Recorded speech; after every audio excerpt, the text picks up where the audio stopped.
Hello guys, আজকে আপনাদের সাথে এমন একটা সালাদ রেসিপি শেয়ার করব যেটা গত ফ্রাইডে আমার বাসায় গেস্টরা খেয়ে খুবই প্রশংসা করেছিল। তো সেই রেসিপিটা আজকে আপনাদের সাথে আমি শেয়ার করব।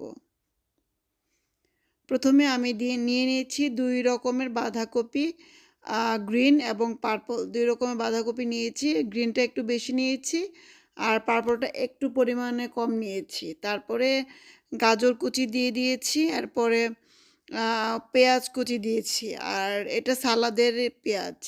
তারপরে দিয়ে দিয়েছি ধনিয়া পাতা কুচি।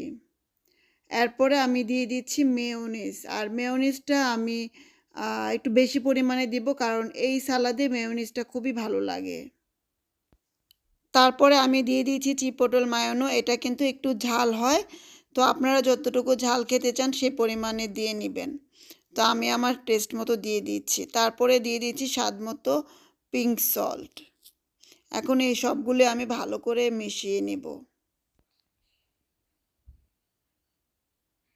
উপর নিচ করে করে আমি ভালো করে মিশিয়ে নিচ্ছি।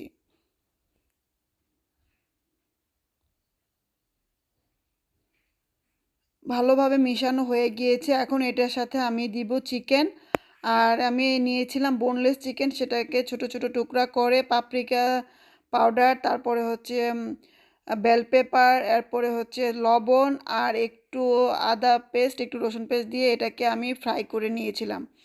তারপরে দিয়ে দিচ্ছি আমি দিয়ে দিচ্ছি ফ্যাটা চিজ, ছোট ছোট টুকরা করে কেটে রেখেছিলাম, সেখান থেকে অর্ধেকটা দিয়ে দিচ্ছি এখন, আর বাকি অর্ধেকটা ডেকোরেশনের সময় দিব। তারপরে আমি এগুলো আবারও ভালো করে মিশিয়ে নিচ্ছি।